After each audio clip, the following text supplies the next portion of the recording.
네, 오늘 짱 랭킹5 시간으로 이어가도록 하겠습니다. 오늘 놓치지 말아야 되는 키워드 순위별로 나열을 해봤거든요. 여기에서 하나씩 뜯어보면서 투자 아이디어 얻어가 보도록 하겠습니다. 차영주 MTN 전문위원 비전경제연구소 김태성 이사와 오늘 이 시간 함께 꾸려갈게요. 두 분 안녕하십니까? 네, 안녕하세요. 안녕하세요. 오늘 딱 1월의 마지막 거래일에 약간 아리송한 부분들이 많습니다. 하나씩 꿀 같은 조언을 좀 기대하면서 마지막 거 열어보도록 하겠습니다. 자, 아래쪽에 있는 대들보 반도체 꺾였다라고 제목은 달아놨는데 꺾인 게 아니었으면 좋겠습니다. 그냥 흔들리는 거였으면 좋겠는데 일단 오늘 지금 컨퍼런스 콜에서도 계속 삼성전자발 뉴스가 나오고 있습니다. 김태성 이사님과 좀 시작을 해볼게요. 네. 오늘 어떻게 봐야 됩니까? 사실 수치는요. 잠정 실적 나왔잖아요. 네. 알고 있었잖아요. 그렇죠. 그런데 확정 실적 나오면서 이렇게 반응이 나오는 근본적인 원인, 그 핵심은 어디에 있다 보시는지 궁금합니다. 아마 감산에 대한 이야기가 가장 직접적인 영향이 되지 않을까라는 생각이 듭니다. 사실 이제 우리가 삼성전자를 비롯해서 SK하이닉스는 이미 잠정 실적을 통해서 실적이 굉장히 좋지 않을 것이다라는 것에 따른 눈높이를 낮춰놓은 상황이에요.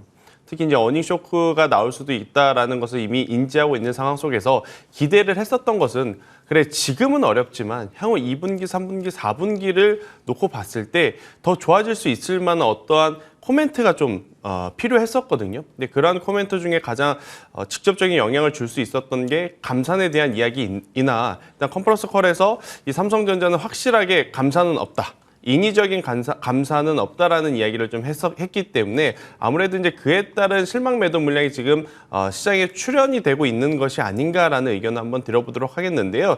저는 이 이야기가 단기적으로는 당연히 최근에 가파르게 올라왔기 때문에 차익 매도에 빌미를 주는 그러한 이 현상을 만들어줄 수는 있겠습니다만 장기적으로 봤을 때는 그동안의 삼성전자는요.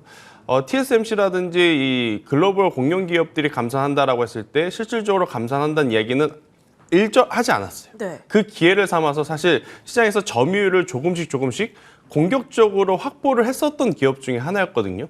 저는 이번에도 만약 TSMC가 이제 감산에 대한 이야기를 하는데 삼성전자는 오히려 또 공격적인 또 행보를 보여주게 된다면 단기적으로는 흔들릴 수 있는 요소가 되지만 그래도 3분기, 4분기 우리가 기대했던 것만큼의 그래도 회복도는 조금은 기대해 볼 수 있지 않을까라는 의견을 한번 드려보면서 오늘은 좀 꺾였다라고 표현을 드릴 만큼의 조정의 폭이 좀 깊습니다. 네, 조정이 깊은데 저는 트레이딩 기준으로 본다면 저는 이번에 이 조정을 한번 기대해 볼 요소는 있지 않을까라는 의견을 한번 드려보도록 하겠습니다.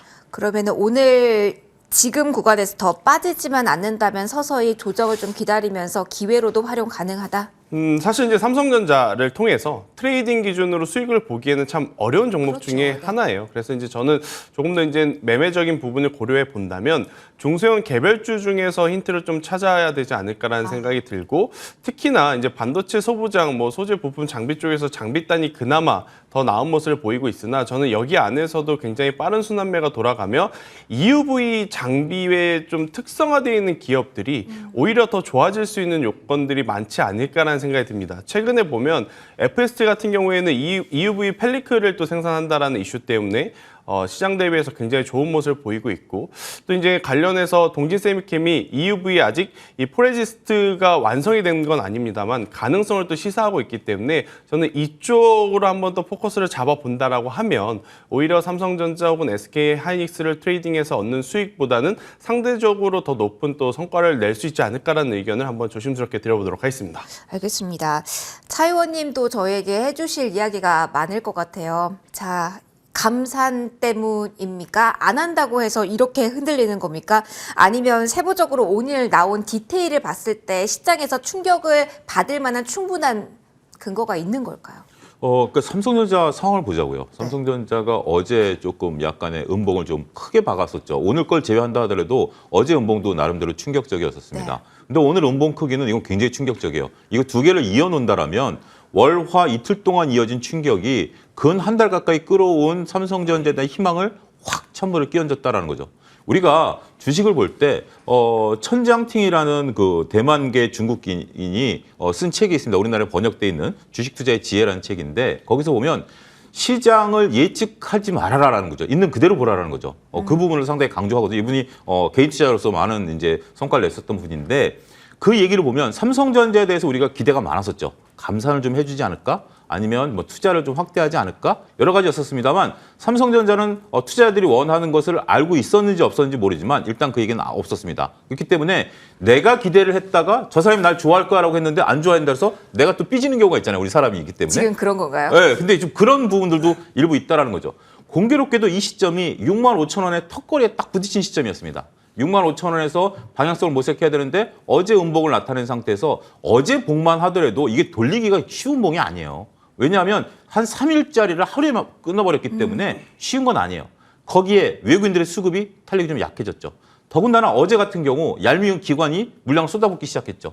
그러면 기관이라도 물량을 안 쏟아부었어야 되는데 65,000원에서 기관이 쏟아붓는데 그걸 외국인들이 받아낸다? 쉽지 않죠. 여기에 오늘 필라델피아 반도체 지수가 소위 큰 폭으로 박살이 났다. 제가 좀 직설적인 표현을 좀 드리는 걸 좀 이해를 부탁드리겠습니다. 박살이 나버렸죠. 이런 상황에서 아무리 삼성전자 감산 얘기가 나왔다 하더라도 물리적으로 돌리긴 쉽지 않아요. 그래서 지금 상황은 이렇게 보셔야 되겠습니다. 자, 정리해드리면 펀드멘탈로 놓고 보면 우리가 감산을 원하는 게 그거 아니겠습니까? 최악의 실적을 빨리 인정해라라는 건데 삼성전자는 그걸 아직 인정 안 하고 있어요. 근데 인정을 안 하면서 투자를 하겠다고 한 부분도 좋은 부분일 수도 있지 않을까요? 우린 자신 있어. 자신 있었는데 아직 근데 그 부분과 네. 전반적인 그 반도체 시황이 아직은 안 좋은 거죠. 이런 성적표를 내놓고 지금 이 성적표 갖고 와서 우리 계속 공부 열심히 하겠다. 조카분이 그러면 인정하시겠습니까? 일단 뭔가 보여주고 말해라는 그렇죠. 이야기를 하겠죠. 지금 그거예요. 네. 지금 이런 성적표 가지고 이거 갖고 우리 투자자들이 만족 못하는 성적표잖아요. 아하. 이게 지금 현 상황이에요. 이 상황에서 지금 삼성전자를 외국인들이 어찌됐든 끌어올려왔었던 상황, 그다음에 감산에 대한 기대감까지 붙으면서 개인 투자들이 했었던 상황인데 이런 것들이 65,000원 벽에 수급과 그다음에 기대감이 한꺼번에 꺾이면서 확 밀리는 상황이다. 일단 저도 삼성전자는 6만 원 밑으로 서로 간다라면 충분히 매수 가능하죠. 그렇지만 지금 서두르실 필요는 없다라고 보여집니다. 물리적으로 봤을 때 이 정도 두 개의 음봉이라면 조금 휴유증이 있을 것으로 보여지고요. 최대한 좋은 것은 6만 원 이상에서 이것을 횡보하는 기간이 좀 있는 것이 가장 베스트 시나리오라고 보고요. 지금 현재로 놓고 본다라면 삼성전자는 단기 조심 구간 또 내일 FOMC가 있죠. 네. 그런 것까지 봐야 되기 때문에 뭐 셈법이 복잡해졌다 말씀드릴 수 있겠습니다. 짧게만 요거요.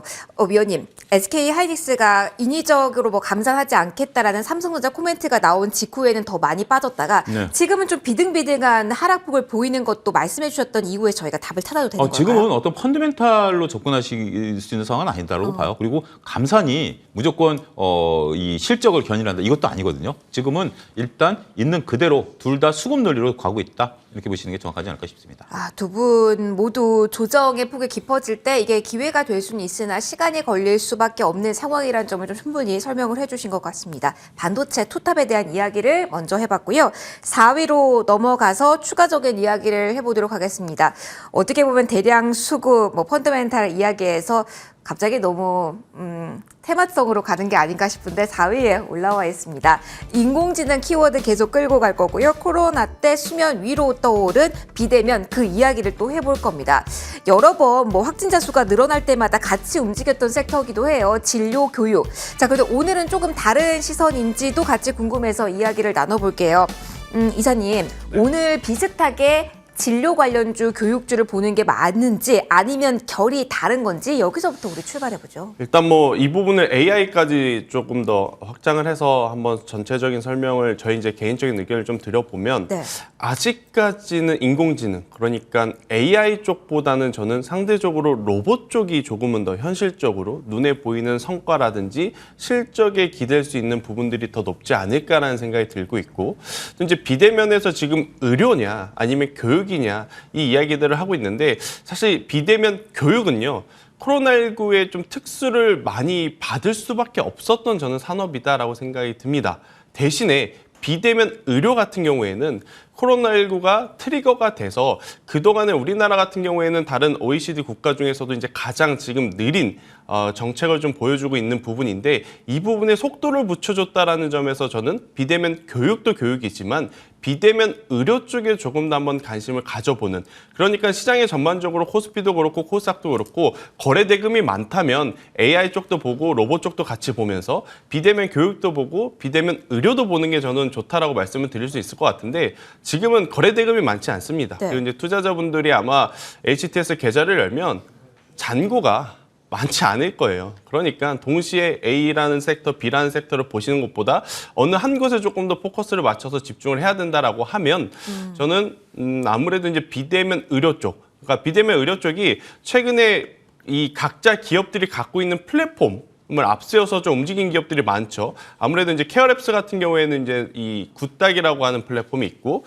또 유비케어도 이제 자체 이제 플랫폼을 좀 내세우면서 많이 움직이긴 했지만 그래도 성장성이라든지 향후의 실적 기준으로 본다면 저는 비대면 의료 쪽에 조금 더 우리가 관심을 가져보는 것도 나쁘지 않다라는 의견 한번 드려보도록 하겠습니다. 이사님 로봇이 삼성전자가 스치면서 급등을 한 바 있고 최근에도 그렇죠. 삼성전자 이슈가 되고 있기 때문에 혹시 이 인공지능에 조금 더 관심을 보이시는 이유가 오늘 삼성전자와 함께 관련된 이슈화가 됐기 때문일까요? 일단은 그런 것도 있는데 네. 지금 테마의 힘이 확장이 되고 확장이 되다 못해 다른 산업에게까지 지금 영향을 주고 있거든요. 그게 뭐냐면 바로 음성 쪽으로 넘어가서 어제 이제 뭐 구글이 사용자의 분위기에 맞게 요구 사항에 맞게 뭐 노래를 또 가공해 준다라는 이야기가 나오면서 뭐 NH벅스라든지 지니뮤직 같은 종목군들이 움직였잖아요. 네네. 이게 지금 계속 한 곳에만 집중할 수 없다 보니까 투기적인 움직임이 다른 곳을 찾고 또 새로운 것을 찾다 보니 이제 그쪽으로 좀 넘어간 것 같아요. 그래서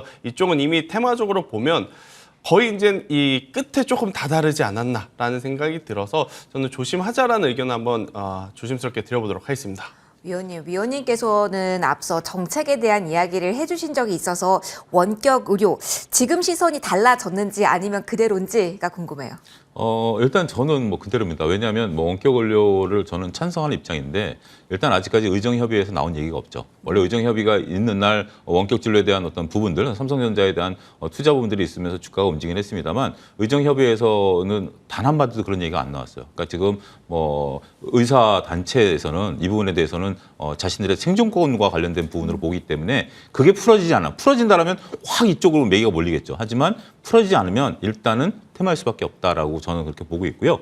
저는 오히려 교육 쪽에 대해서는 이 테마가 테마인 건 맞는데 네. 한 번에 끝날 테마로 보이지는 않습니다. 오히려 원격 진료 같은 경우는 저는 이번에 삼성전자발 인공지능과 로봇과 같이 몰리면서 이게 식으면 좀 같이 식을 가능성이 있지만 테마도 같이 우리가 이제 교육 쪽도 식겠죠. 하지만 교육은 올 한 해 내내 계속 고개를 들었다 내렸다 고개를 들었다 할 가능성이 있다라고 봐요. 왜냐하면 현 정부가 우리가 이제 공교육을 강화시키겠다라는 거 아니겠습니까? 근데 공교육을 강화시키겠다라는 것은 학교 내에서 경쟁을 하게 된다는 거고 안타깝게도 그러다 보면 풍선 효과 때문에 이게 사교육이 늘어날 수밖에 없어요. 그런 부분들이 있기 때문에 사교육에 대한 어떤 그런 부분들을 충분히 저는 있다라고 보여지고 이런 뉴스들이 나올 때마다 사교육 관련주들, 온라인 교육주들이 한 번씩 고개를 들 가능성이 있다라고 보는 거예요. 그래서 여러분들이 이 테마는 그러니까 지금은 모든 테마가 딱 블랙홀이죠. AI, 인공지능, 로봇 이게 블랙홀이죠. 맞아요. 수급이 다 빨아들여요. 다 빨아들여요. 네. 이게 블랙홀이에요. 이 블랙홀이 나중에 퍼지게 되면 다시 이제 교육주들은 들었다 놨다 할 가능성이 있다라고 해서 여러분들이 한번 보셔야 되는 테마 좀 매매하신다라면 한쪽에 잘 정리해 놓으셨다가 조금 잠잠해졌다면 좀 매수했다가 관심 가지면 또 팔고 이런 식으로 보시면 나름대로 그게 바로 역발상 투자 아니겠습니까? 역발상이라는 게 무조건 역발상이 아니라 이거는 올 한 해 내에 끌고 갈 수 있는 전 테마라고 봅니다. 그런 것을 충분히 남들이 관심 안 갈 때 샀다가 가질 때 팔고 나오는 전략. 이게 좋지 않을까 싶습니다. 그게 어떻게 보면 시장 흐름과 맞추는 네. 흐름이 될 것 같네요. 두 분 모두 요 키워드에 대해서는 테마성이 짙다라는 이야기를 해주셨지만 약간 갈리는 부분도 있었어요. 어느 점에 포커스를 맞춰야 될지 뉴스플로우 여러분들도 꼼꼼하게 확인하실 필요가 있을 것 같습니다. 4위 체크해봤고요. 3위로 올라가도록 하겠습니다. 어떤 이야기를 이제 해볼까요? 어제도 저희 했던 이야기를 다시 한번 그러나 다른 시선으로 하게 될 것 같은데요. 전면에 선 그 종목은 포스코 케미칼입니다. 잭팟이라는 표현이 나왔고요. 어제는 실적이라는 부분에 오늘 포커스를 맞춰서 이야기를 했지만 오늘은 수주에 조금 더 집중해서 이야기를 해보려고 합니다. 어제 좀 연속해서 차 의원님과 먼저 요거는 풀어가 볼게요. 어제 우리가 이야기를 했었어요. 그런데 장 마감 후에 뜨거웠습니다. 그렇죠. 그리고 리포트도 많이 나왔습니다. 변경돼서 코멘트 주실 부분 없는지부터 체크 받아볼게요. 일단은 너무 이 소식에 그렇게 빠르게 움직이실 필요는 없다. 오늘 벌써 이제 그 물량 부담도 좀 되고 있고 윗꼬리를 좀 달고 있는 모습들이기 때문에 이게 10년간 40조잖아요. 그렇기 때문에 물론 작은 물량은 아니에요. 한 해 뭐 나눈다고 해도 4조 정도니까 쉬운 물량은 아닙니다. 하지만 이것을 아무리 주식시장이 10년치를 땡겨서 주가가 반응하지는 않거든요. 그런 부분들을 여러분들 잘 보셔야 될 것으로 보여지고, 이것은 이제 여러분들이 이제 투자자가 갈리는 거죠. 자, 가치 투자자 영역이다. 내가 정말 포스코 케미칼이 삼성 SDI와 10년 협업하는 것을 내가 보겠다. 10년 투자하겠다라고 한다면 그 투자하실 수 있죠. 근데 절대 원칙은 뭐죠? 가치 투자의 원칙은 가치가 드러날 때 뭐죠? 주가가 떨어질 때죠. 가치라는 것은 뉴스에 반응하면서 주가가 확 올라갈 때 내가 이걸 사갖고 10년 동안 기다린다? 이건 가치 투자가 아니에요, 여러분. 가치 투자는 두 가지 전제 조건이 맞아야 됩니다. 회사가 일단 10년 동안 성장할 수 있는 기본적인 전제 조건에 중요한 건 뭐죠? 싸게 사야죠. 싸게 사야 되기 때문에 가치 투자를 하시겠다면 이 뉴스를 차분히 기다리십시오. 그러면 숨이 죽을 때 이걸 사시면 전 좋다라고 보는 것이고, 반대로 에코프로 그룹주들이 오늘 좀 빠지죠. 실질적으로는 피해를 보는 게 냉철하게 봤을 때는 없지 않습니까? 여러분들 네. 그런 뉴스를 한번 에코프로 EM이라는 회사가 있습니다. 비상장인데 네네. 에코프로 EM이라는 회사가 있는데 이 회사는 어떤 용도인지 혹시 아십니까? 어떤 용도인가요? 삼성 SDI 전용 공장을 운영합니다. 그런데 왜 에코프로비엠과 손을 잡지 않은 걸까요? 결국은 아니, 손을 안 원자재? 잡은 게 아니라 네. 에코프로 EM에서 나온 양극재는 삼성 SDI로만 들어가요.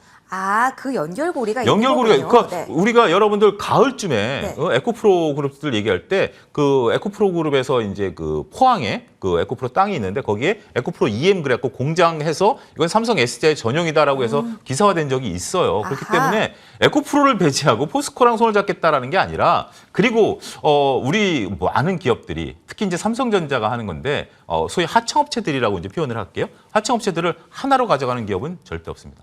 그것도 리스크 요인 중에 그렇죠. 하나기 투트랙, 때문에. 최소한 3트랙을 가져가서 서로 경쟁을 시켜야 자기네들이 좋아하는 것이지, 네. 한쪽만 받으면 포스코 케미칼의 가격 올리면 어떻게 되죠? 삼성 SDI는 속수무책이죠. 속수무책이에요. 그렇기 때문에 그런 것들을 보게 된다면 오히려 포스코 케미칼이나 포스코 그룹에 관심을 장기적으로 가지십시오. 하지만 주식을 언제 산다? 주가가 좀 떨어질 때 사라. 그다음에 에코프로 같은 경우는 냉정하게 보인다라면 지금 당장은 아니더라도 그렇게 악재는 아니다. 그렇게 정리해 줄 수가 있겠죠. 알겠습니다. 많이들 2차 전지주 궁금해하실 것 같아서 김재석 이사님과도 관련된 이야기를 나눠볼게요. 네. 2차 전지주 뉴스가 많은 거에 비해선 너무 각계전투기는 한데 네. 어떻습니까? 포스코 케미칼에 대한 가치가 더욱더 부각될 자리, 따라서 뭐 그룹주에 대한 관심까지도 연장선상에서 가져갈 만큼의 무게금의 뉴스다. 대형 호재라고 보고 저희 좀 전략을 봐도 되는 건가요? 일단은 너무 좋은 뉴스가 한 번에 다 푼 게 아닌가라는 생각이 듭니다. 네, 타이밍은 그러니까 어땠다고 보세요? 타이밍이 너무 좋아도 너무 이제 한 번에 많은 뉴스가 동시에 나오는 게 아닌가라는 생각이 듭니다. 그러니까 이게 투자자들 입장에서는 뭐가 있을까? 이 다음은 뭘까? 그리고 이 다음은 그것을 이제 기대를 하면서 투자를 하는 거거든요. 네. 근데 이제 포스코 케미칼 같은 경우에는 사실 이제 주주들에게 가지고 있던 패가 이제 거의 다 보여준 상황. 그러니까 이제 재료 노출이라는 표현이 맞겠죠. 이제 위원님 이야기대로라면. 그렇기 때문에 그에 따른 실망 매도라든지 차익 매도 물량이 조금은 더 거세게 나올 수밖에 없지 않나라는 생각이 들고 있고요. 그리고 또 이제 위원님께서 굉장히 중요한 이야기를 좀 해주셨는데, 우리나라 제조기업은 1차 벤더, 2차 벤더를 2원화, 3원화를 합니다. 왜냐하면 이제 단가적인 문제도 있겠지만 한 군데에서 제품을 받았는데 그 제품이 불량이 나면 그게 바로 고객사에게는 굉장히 큰 실적의 불확실성으로 좀 자리가 잡기 때문에 그렇죠. 그러다 보니까 포스코 케미칼이라든지 에코프로 비행 같은 경우에는 앞으로는 좀 시속 게임 양상으로 좀 갈 가능성이 높지 않나라는 생각이 들어요. 그렇게 된다라고 보면 오늘처럼 계속해서 이제 좋은 시세를 내는 포스코 케미칼은 저는 기다리는 게 조금 더 맞지 않나라는 생각이 들고, 오히려 이제 반대로 이제 프로 BM이 조금 더 먼저 내려오게 된다면 저는 그 조정을 이용해서 저도 이제 역발상을 통한 투자를 해도 괜찮다. 대신에 이제부터는 이 2차 전지 관련주들 지금 사서 길게 보자라는 전략보다는 네. 단기적으로 이제 트레이딩을 해야 되는 구간. 사놓고 묵혀놓으면 시세가 난다라는 시기는 이미 지난 지 그렇죠. 오래다. 이미 한참 지났습니다. 네, 이미 한참 저는 지났다라는 생각이 들고 조정을 노려서 단기적으로 뭐 10%, 15%의 이러한 시세를 좀 봐야 좋은 성과를 좀 낼 수 네. 있는 그러한 상황이 아닌가라는 의견을 한번 드려보도록 하겠습니다. 알겠습니다. 2차 전지주에 대해서 궁금하실 텐데 시각을 좀 참고해 보시면 될 것 같아요. 왜냐하면 시장에서 연동되는 종목 투자 심리에 많이 영향을 미치니까요. 포스코 케미칼 중심으로 이야기를 저희 해봤습니다. 다음 이야기로 넘어갈게요. 저희 실적으로 서서히 포커스 옮겨서 종목에 관한 이야기를 지금부터는 풀어 가볼 텐데요. 2위 열어보도록 하죠. 자, 생각보다 좋았습니다. 안 좋을 걸 알았는데, 좋다, 뭐 이런 거라기보다는 건설주에 대해서는 실적에 대한 기대치가 높지 않았는데 오늘의 반응을 그래서 해석하는 게 궁금합니다. 차 의원님, 일단 돈 못 받는다? 사람 안 들어온다? 여기서부터 도산, 뭐 여러 가지 우리 정말 무시무시한 단어들을 다 써서 우리가 정말 테마로만 보고 뭐 네옴시티 뭐 이런 거에만 들썩였던 건설입니다. 분위기 전환 계기 오늘 마련된 걸까요? 확실히 우리 대형 건설사들의 위상이 드러났다라고 말씀드릴 수 있겠습니다. 지금 이제 중소형 건설사, 이제 비상장 건설사들 같은 경우는 굉장히 문제가 심각한 것으로 알려지고 있는데 지금 이제 아무래도 상장 건설사 같은 경우 특히 이제 우리가 얘기하는 현대, GS 뭐 이런 정도, 그러니까 예를 들어드리는 거죠. 이 정도만 해도 엄청난 규모다라고 말씀드릴 수 있겠죠. 자, 2022년을 잠깐 우리가 한번 좀 돌아봐야 될 것 같습니다. 2022년 상반기 때 우리가 주식을 끌었었던 것은 네옴시티보다는 새 정부에 대한 기대감이었죠. 새 정부에 대한 기대감, 새 정부가 이제 들어오면서 250만 원 건설에 대한 어떤 기대감. 이거는 뭐 지금 뭐 야당인 이재명 의원께서도 이 부분을 얘기했기 때문에 250만 원은 딱 둘이 숫자가 맞았어요. 여기에 플러스 알파가 붙느냐 안 붙느냐 했었는데 공교롭 이제 딱 안타깝게도 선거 끝난 이후에 그거는 이제 좀 기대감이 사라졌죠. 그다음에 후속으로 이긴 게 뭐죠? 네옴시티였죠. 네옴시티에 대한 기대감들이 올랐습니다만 그때도 저는 항상 모니터에서 말씀드렸던 게 네옴시티 좀 냉정히 보자라는 것들이었고 제가 한미글로벌이라는 주가를 한번 쳐봤어요. 네. 지금 반토막 나 있더라고요. 그죠. 정말 오브 테마였잖아요. 뭐 그때 당시 네. 시총이 얼마 가야 된다 뭐 이런 건데 잠깐 언급드리면 저는 지금 로봇이나 인공지능도 그와 유사할 가능성도 있다. 지금 시총 얼마 가야 된다는 얘기가 나오는 것들을 보면 인공지능까지. 예, 뭐 어찌 됐든 자 이런 건설주였어요. 근데 지금 건설주들이 가을 들어서부터 이제 뭐 가을부터 본격적으로 실적 악화에 대한 부분들이었죠. 오죽했으면 저는 가장 절대적인 사건이 철근 회사들이 납품을 안 했었던 상황.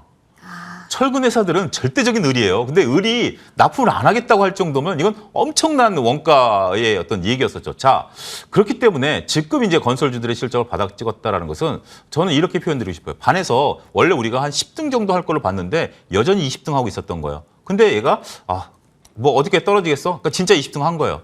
그렇기 때문에 우리가 이제 기대할 거 없었던 상태에서 20등이 나온 거고 이제는 이런 거 말고 지금 나오는 얘기에 지금 이제 가이던스 나오는 게 네옴시티 얘기 나오나요? 없죠. 그다음에 뭐 주택 250만 원 건설 얘기 나오나요? 없죠. 스스로가 이것을 우리가 달성해 내겠다라는 본질적인 내용으로 들어온 거예요. 여기에 투자자분들이 약간의 점수를 주기 시작한 거죠. 두 가지로 갈립니다. 하나는 자체적인 사업 부분에 있어서의 미분양 해소를 통해서 이 부분을 만들어내겠다. 건설업체들이 가장 큰 이익을 남기는 게 재개발 재건축이거든요. 이 부분에 있었고 또 한 가지는 해외발 엔지니어링 수주입니다. 이 부분은 네옴시티랑 연관이 있는 부분들도 있긴 하겠습니다만 수익이 얼마나 날지는 모르지만 그래도 엔지니어링 부분에 있어서는 우리 건설사들이 중국 건설업체들과 부딪혔을 때 그 기술력이 우위가 있거든요. 우리가 그냥 토목공사는 중국 업체들과 해외에서 부딪혔을 때 이익이 잘 안 나요. 이건 단순 작업이기 때문에. 근데 엔지니어링 부분은 이제 그런 부분들이 있기 때문에 이걸로 실적을 개선하겠다라는 가이던스를 발표했고 여기에 대해서 투자자분들이 가뜩이나마 실적에 매몰라 있는 그런 업계에서 그나마 이제 건설주들이 최악의 국면을 지나서 플러스 알파가 나오지 않겠는가라는 기대감들이 반영되고 있는 것이 아니겠나 말씀드릴 수 있겠습니다. 알겠습니다. 이사님도 비슷하게 그 기대감이 반영된 구간이라고 보시는지 이전에 그런 이야기를 해주신 적이 있어요. IT 뭐 반도체만 가고 2차 전지만 갈 수 없는 상황이기 때문에 순환매 측면도 봐야 된다라는 이야기를 해주셨는데 경기 민감주, 오브 민감주기도 하거든요. 분위기를 조금 더 탈 수 있을까요? 일단 순환매의 성격으로 보기에는 너무 거래가 좀 적다라는 측면에서 일단 오늘은 좋은 뉴스에 따른 단기적인 반등세 정도로 좀 보시는 게 좋을 것 같고요. 일단 저는 건설업 관련해서는 기업별로 조금은 차별적인 전략을 좀 둬야 되지 않을까라는 생각이 듭니다. 물론 우리나라 굴지의 기업 하면 현대건설과 이제 GS건설을 좀 뽑을 수 있을 것 같은데 아마 여러분들이 지금 GS건설과 현대건설의 일중 차트를 좀 보시면 아실 거예요. 올라가기 위해서 이 거쳐가야 할 매물의 부담이 굉장히 많다라는 거. 아직 고난이 남았네요. 그렇죠. 그만큼 많이 내려왔고 조정의 좀 깊이가 깊었다라고 좀 보시면 될 것 같고요. 일단 오늘 이제 대우건설도 굉장히 좋은 또 성과를 냈는데 대우건설 같은 경우에는 아무래도 건설사 중에서 변동성이 좀 큰 종목이기 때문에 단기적인 트레이딩 할 수 있는 구간은 충분히 나오지 않을까라는 의견 한번 드려보면서 저는 탑픽으로 좀 뽑아보자면 네. 삼성 엔지니어링이 가장 안전하다라는 표현을 좀 드리고 싶어요. 그러면은 이 종목을 탑픽으로 뽑아주신 거라면 뭐 내부 정책에 대한 모멘텀, 국내에서 무언가 살아나길 기대하기보다는 해외 수주를 보자. 그렇죠. 그러니까 삼성 엔지니어링의 사업부는 크게 화공 그리고 이제 비화공으로 좀 나눌 수가 있는데 특히나 이제 중동 쪽에서 이제 비화공, 특히 이제 플랜트 사업 부분에서 이제 수주 잔고가 계속 이어지고 있기 때문에 그러니까 국내에서만 지금 성장을 기다리기에는 한계점들이 너무 명확하게 지금 보이고 있는 상황이라서 지금 현재 실적보다 더 높은 실적을 위해서는 당연히 해외에서, 밖에서 지금 물건을 잘 팔아야 되거든요. 그 기준으로 본다면 저는 뭐 현대건설과 GS건설이 그런 해외 수주가 안 좋냐? 그건 아닙니다. 근데 지금 트레이딩 기준으로 보면 여기서 이제 더 치고 갈 수 있는 힘은 그동안에 상대적으로 덜 밀렸던 삼성 엔지니어링이 조금은 더 수월하지 않을까라는 의견 한번 드려보도록 하겠습니다. 알겠습니다. 네네. 삼성 엔지니어링 수주 잔고 중에 네. 삼성전자가 미국에 짓고 있는 반도체 공장 수주 잔고도 있어요. 그래요? 예. 같은 계열사이기 때문에 네네. 예, 그 부분도 포함돼 이제 중동만 보지 마시고 삼성 SDI도 미국 나가죠. 네. 다 삼성 울산과 삼성 엔지니어링이 그 공사들을 시작할 겁니다. 만약에 그러면 두 분 모두 건설주에 대한 모멘텀을 기대해 본다면 삼성 쪽을 보자. 예, 아무래도 그룹사 물량 원래 그런 그 그룹사에 있는 건설사들이 그룹사 물량들 하잖아요. 특히 삼성 그 반도체 공장을 누구에게 맡기겠습니까? 믿을 수 있는 사람에게, 그건 기업에게. 보안이 굉장히 그렇죠. 중요한 네. 부분들이기 때문에 그 부분까지 보셔야 될 것 같아요. 김재석 이사님도 고개를 끄덕끄덕 해주시네요. 저희 계속해서 실적 키워드 끌고 갈 거고요. 경기 민감주 중에서 이야기 나눠볼 겁니다. 오늘 잘 갑니다. 자, 오늘 순환매의 힘일까요? 아니면 다른 성격으로 봐야 되는지 궁금합니다. 오늘 사실 조선주의 강세에 대해서도 두 분과 지난주 금요일 날 이야기를 한 바 있습니다. 근데 좀 성격이 다르고요. 뻗어나가는 종목이 좀 다릅니다. 이사님, 네. 오늘 정말 잘 가고 라는 탄성이 나오는 종목은 삼성중공업입니다. 여기에 의미 부여가 가능한가요? 사실 실적 나온 그 직후의 반응과 사실은 말에 반응하는 거잖아요. 일단 우리가 투자하면서 가장 좋아하는 단어들이 몇 개 있어요. 턴어라운드. 턴어라운드, 세계 최초, 그리고 흑자 전환. 맞아요. 근데 이 흑자 전환이라는 단어가 참 거의 뭐 마법의 단어라고 봐도 무방할 것 같아요. 근데 이제 다행히 그 마법이 지금 삼성중공업에게는 굉장히 긍정적인 지금 영향을 주고 있고 제가 이제 지난 금요일 날 이제 이야기를 드렸을 때 이 LNG 선박에 대한 기대는 조금 더 유지를 해도 괜찮다라는 의견을 좀 드렸어요. 이미 이제 원자재 가격이 상승한 부분을 선반영 받았는데 선가는 또 우리가 그러니까 극단적인 예를 들면 기름값 오르면 우리 주유값도 오르잖아요. 네. 그렇다고 또 기름값 내리면 주유값 잘 안 내리잖아요. 참 오른 건 잘 그쵸. 오르는데 내리는 건 참 힘들어요. 내렸어요. 왜 그러냐면 제가 자꾸 끼어들어서 죄송합니다. 근데 뉴스 플로우를 보시면 정책 당국이 주유소들 세무조사 하겠다 그래가지고 주유소들이 다 내렸어요. 근데 약간 체감이 안 되는 건 있어요.